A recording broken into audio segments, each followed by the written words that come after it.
Olá, tudo bem? Seja bem-vindo a mais um estudo da série Daniel Decodificado. Essa série foi preparada para você que deseja compreender de forma mais aprofundada o livro de Daniel. Quando nós estudamos esse livro, é muito comum nós termos que recorrer à história para podermos compreender as profecias. Então nós temos que aprender um pouco mais a respeito da história romana, nós temos que aprender um pouco mais a respeito da história dos medo-persas, dos gregos, dos seleucidas, dos ptolomeus, dos babilônicos, e aí, inclusive da própria história de Israel, da história judaica, ok? Agora a pergunta que fica para nós é, será que esses fatos históricos, eles impactam a minha vida presente hoje? Será que eles impactam a minha vida futura? E para responder isso, eu gostaria de deixar com você um verso na Bíblia, que está escrito aqui em Eclesiastes, capítulo 1, verso 9, diz assim: "O que foi é o que há de ser, e o que se fez, isso se tornará a fazer. Nada há, pois, novo debaixo do sol." O que o sábio rei Salomão está nos dizendo aqui? Ele está nos dizendo que não existe nada novo embaixo do sol, que aquilo que irá acontecer no futuro possivelmente representa algo que já aconteceu no passado. E quando nós estudamos o livro de Daniel, nós percebemos exatamente isso, que o futuro ele reflete o passado como se fosse um espelho, ou seja, para nós entendermos o futuro e entendermos o presente, nós precisamos entender primeiramente o que aconteceu no passado.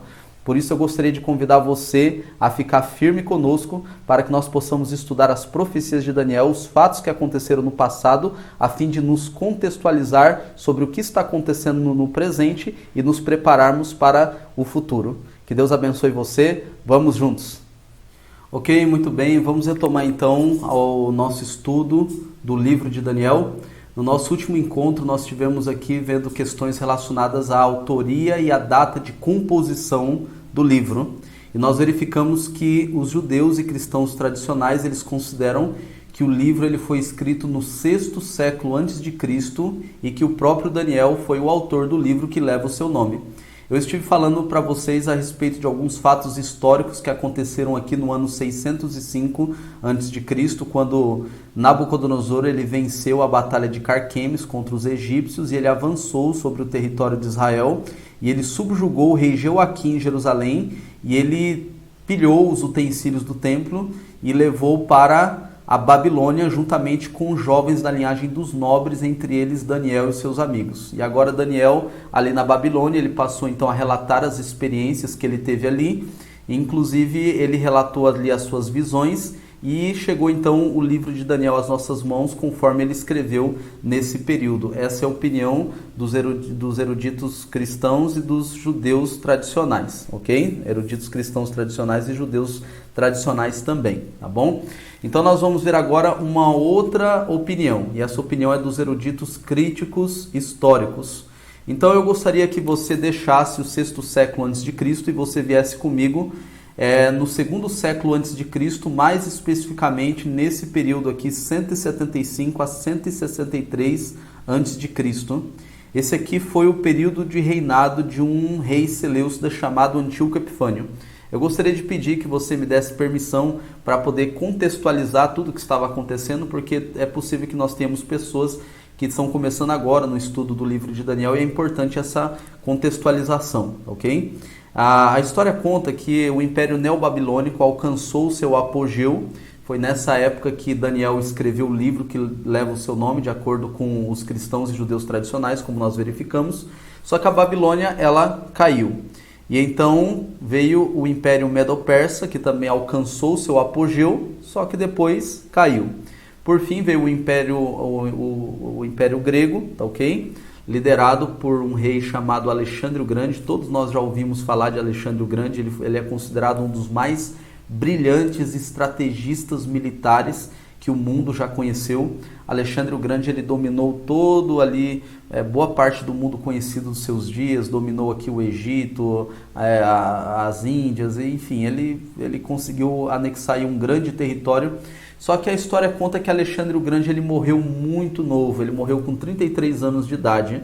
Não se sabe exatamente quais foram as causas da sua morte. Uns dizem que ele contraiu malária, outros dizem que ele foi envenenado, mas o fato foi que o seu herdeiro foi assassinado e o seu reino foi dividido entre seus 4 generais. Cassandro, Lisímaco, Ptolomeu e Seleuco, ok? Nós vamos ver isso com mais detalhes ali em Daniel capítulo 7, Daniel capítulo 11, nós vamos ver isso com mais detalhes quando nós chegarmos lá, ok? Mas o fato foi que Cassandro e Lisímaco praticamente desapareceram e a disputa territorial ficou entre o Reino do Norte, aqui vocês estão vendo aqui o mapa aqui do Antigo Oriente, então nós temos aqui o Reino do Norte e o Reino do Sul, ok? Então o Reino do Norte era a Síria, que tinha capital em Antioquia e era governado pelos reis da dinastia Seleucida, ok? Que eles eram ali descendentes de Seleuco, da dinastia que Seleuco Nicator ele fundou ali na Síria, ok? Então ficou aqui o Reino do Norte, tá bom? E o Reino do Sul era aqui o Egito, a capital ficava em Alexandria, inclusive foi Alexandre o Grande que fundou essa cidade e foi batizada com esse nome por causa dele, ok? Era aqui que tinha aquela grande biblioteca que acabou sendo incendiada no tempo que Júlio César esteve no Egito, nós vamos ver isso também em Daniel 11, ok? Então a capital ficava aqui e era dominada, todo esse reino aqui ele era dominado pela dinastia dos Ptolomeus, ok?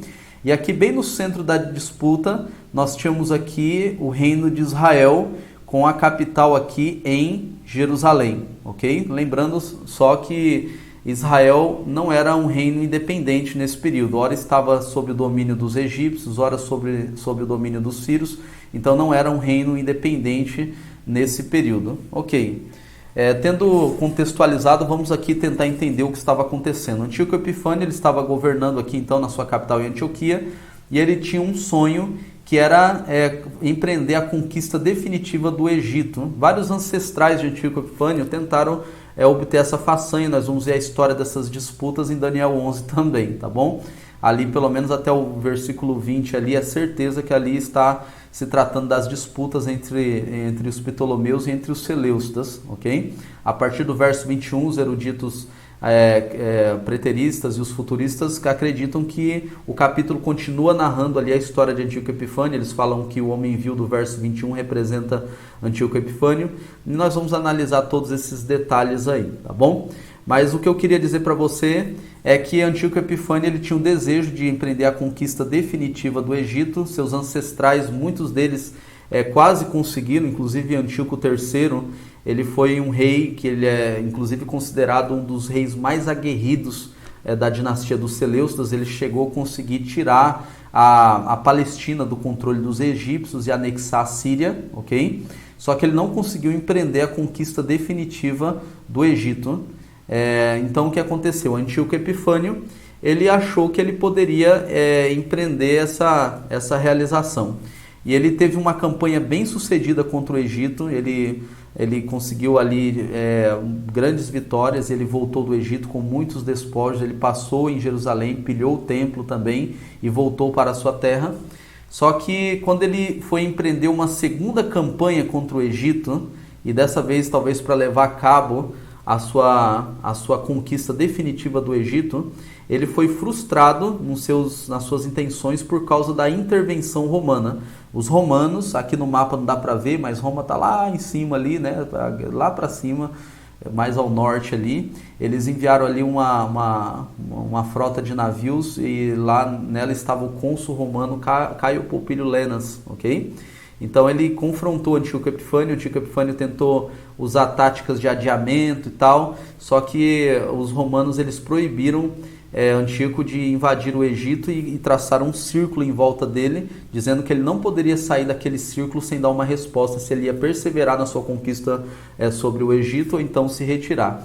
E naquele tempo, Roma era uma república e já era assim um país muito poderoso no sentido militar do termo, e já cada vez projetava a sua sombra ameaçadora sobre toda a bacia do Mediterrâneo. Então Antíoco, o nome dele significa louco, mas ele não era tão louco assim, né, a ponto de enfrentar os romanos. Então ele não teve outra escolha a não ser abaixar a cabeça, e ele com muita ira, com muito ódio, com muito rancor, né, ele teve que retornar para a sua terra. Ele não cometeu o erro do seu antepassado Antíoco III, que acabou enfrentando os romanos e sendo derrotado em muitas frentes de batalha, ok? Então ele teve que se submeter à vontade dos romanos e não invadir o Egito, e ele então retornou para sua terra. Então ele estava aqui no Egito e ele foi retornando para sua terra, só que ele deu uma paradinha aqui em Jerusalém, e dessa vez o objetivo dele principal foi estabelecer a cultura helênica sobre os judeus, ou seja, ele queria erradicar a religião judaica e estabelecer a cultura helênica, porque ele julgava que com isso ele estaria unificando culturalmente, o reino dele, e assim o reino dele estaria mais fortalecido para fazer frente aos estrangeiros, ok? Então o que ele fez? Ele profanou o templo e o altar de sacrifícios, ele sacrificou um porco no altar, ele começou a obrigar os judeus a adorar os deuses gregos, ok? E ele começou a fazer toda essa profanação. Isso ofendeu o sentimento nacionalista dos judeus, isso aflorou, aliás, o sentimento nacionalista dos judeus, e desencadeou uma revolução que na história é conhecido como a Revolução dos Macabeus. A Guerra de Independência durou aí durante os anos seguintes e terminou com a independência definitiva de Israel, ok? Então Israel ficou um reino independente até a época que os romanos vieram e dominaram toda a área novamente. Mas o que eu quero falar com isso para vocês? Por que eu fiz toda essa volta, toda essa contextualização? Eu queria que você compreendesse agora. No momento que estava acontecendo essa revolução dos Macabeus, ok? Aqui em Jerusalém, que os Macabeus eles estavam lutando pela independência de Israel, o que aconteceu? Os eruditos críticos históricos, eles dizem que um judeu anônimo que viveu nesse período, ok? Que estava acontecendo essa guerra dos Macabeus, ele começou a relatar aquilo que ele estava vendo acontecer em tempo real, só que ele relatou isso não como algo que aconteceu no passado, mas como algo que aconteceria no futuro, ok? Então ele começou a relatar tudo aquilo em tempo real, só que como se aquilo fosse algo que ainda fosse acontecer, como se fosse uma profecia que iria acontecer no futuro, não como algo que ocorreu no passado, ok? Então eles dizem que na verdade Daniel não foi um judeu que viveu no 6º século antes de Cristo, que teve visões, e essas visões dizem respeito a eventos futuros que ia acontecer no futuro, não. Eles dizem que na verdade Daniel, na verdade, não foi esse judeu que viveu no 6º século, foi um judeu anônimo que começou a escrever coisas passadas como se fossem futuras, ok? Então, o primeiro que propôs essa ideia foi esse camarada aqui, esse cavaleiro, que eu estou colocando aqui o desenho deles para vocês. Foi um filósofo neoplatônico chamado Porfírio. Ele viveu do ano 233 a 304 depois de Cristo. Ele era um opositor ferrenho do cristianismo. Então, quando ele começou a analisar o livro de Daniel, ele começou a observar que as predições, as profecias, elas tinham um cumprimento muito preciso. Então ele começou a questionar, não, tem alguma coisa errada aqui. Ele não cria no cristianismo, ele também não cria em profecias preditivas. Então ele foi o primeiro a sugerir essa ideia que, na verdade, as profecias de Daniel não tratam de profecias futuras, mas de eventos passados aos dias do profeta que foram relatados como se fossem futuros. Eu não sei se ficou claro aí a minha explicação. As ideias de Porfírio, elas começaram, então, elas passaram a flutuar aí nos estudos do livro de Daniel. Vez por outra ela aparecia com mais intensidade, ora com menos intensidade, mas quando chegou a época do racionalismo, no século XVIII, as ideias dele vieram à tona com muita força, e o resultado disso é que a maior parte da erudição cristã acredita que o livro de Daniel foi escrito no 2º século antes de Cristo por um judeu anônimo, e que as supostas profecias de Daniel não são, na verdade, profecias, mas eventos passados descritos como se fossem eventos futuros, ok? Espero que tenha ficado claro aí a minha explicação. Se você não entendeu alguma coisa, deixe sua pergunta ali nos comentários, que eu vou ter todo o prazer de responder sua pergunta, tá bom? Mas diante disso, surgem algumas perguntas na nossa mente.